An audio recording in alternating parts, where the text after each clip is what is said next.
Hi, this is Jack Stanley, and I wanted to talk a little bit about the release, possibly, it seems, of the JFK records and the RFK records and the MLK records that are being held by the CIA.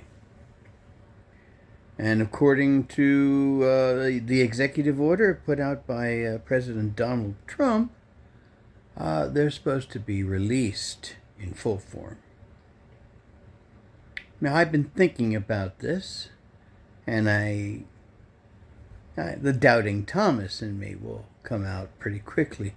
The thing that I notice, and I have noticed for a long time, is having talked to many people who were involved in this. I was privy to conversations with former presidents,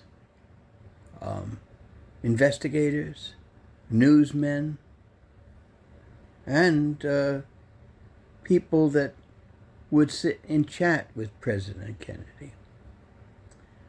And so with that, I can kind of get an idea of some of what was going on and what these people knew, what these people felt.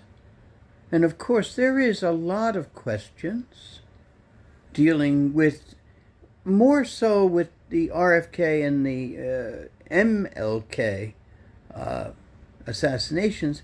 The presidential assassination of JFK leaves so many holes.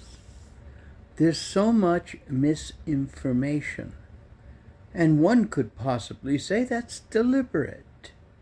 Because any powerful organization that deals in secrecy is going to have a department designed to throw false information out, propaganda.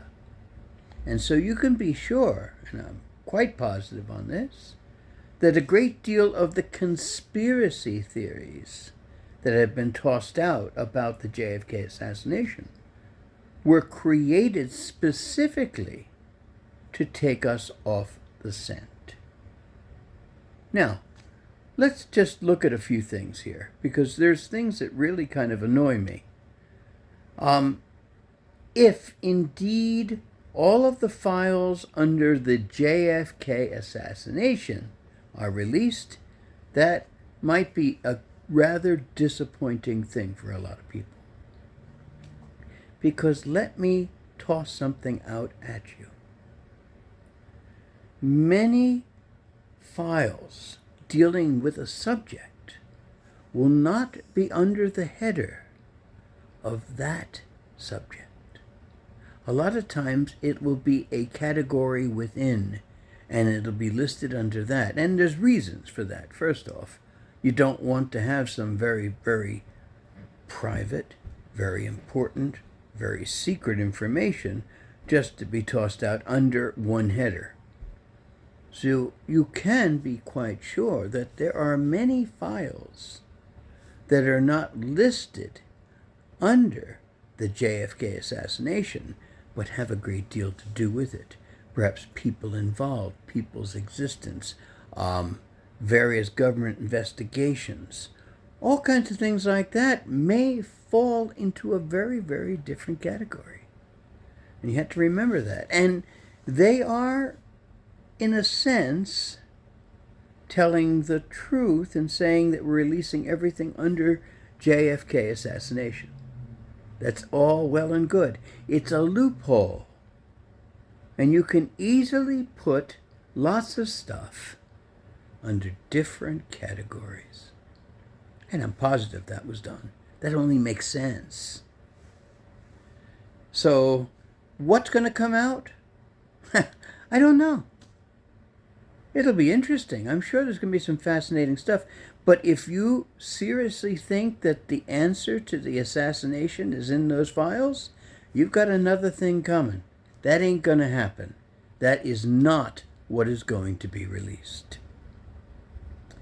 With the Martin Luther King assassination, I think the case should be reopened because that was rather poorly done.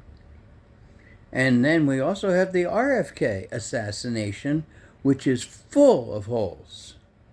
And the amazing thing is that the police department destroyed or threw away most of the evidence. That's pretty odd, isn't it, don't you think? It's funny, a lot of the evidence with the JFK assassination was lost or destroyed too. One thing that's very important with the RFK assassination is go to the autopsy. You know, we don't really talk about the RFK autopsy very much.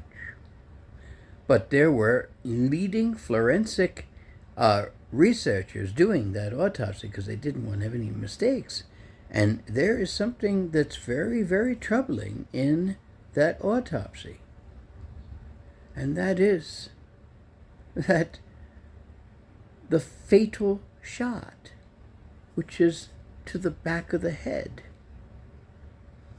was just a few inches away from the back of the head. Now this presents a very big problem because Sirhan, yes, he was firing his gun all over the place, but he was facing Kennedy. The fatal shot was fired from behind. That's rather evident, but it has never been very well studied. Will that information come out? I doubt it.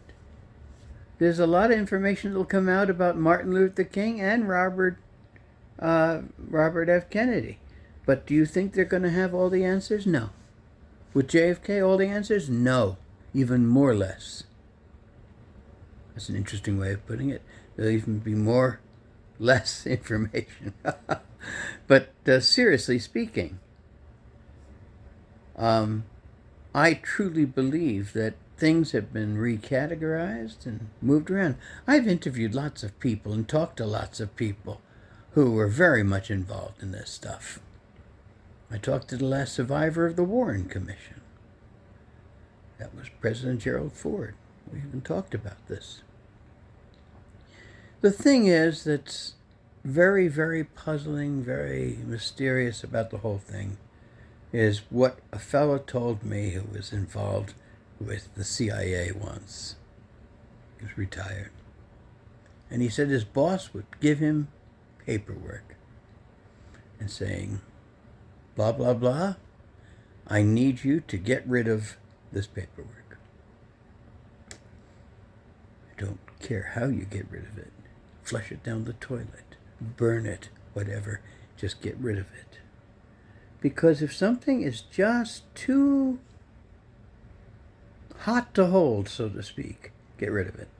And I am positive that if there ever was anything that told us exactly what happened with the John F. Kennedy assassination and the assassination of Oswald, for that matter, and Ruby, of course, we know Ruby was a mob figure.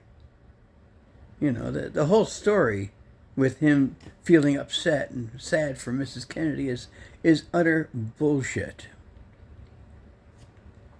But the thing is that there's lots of information that was lost.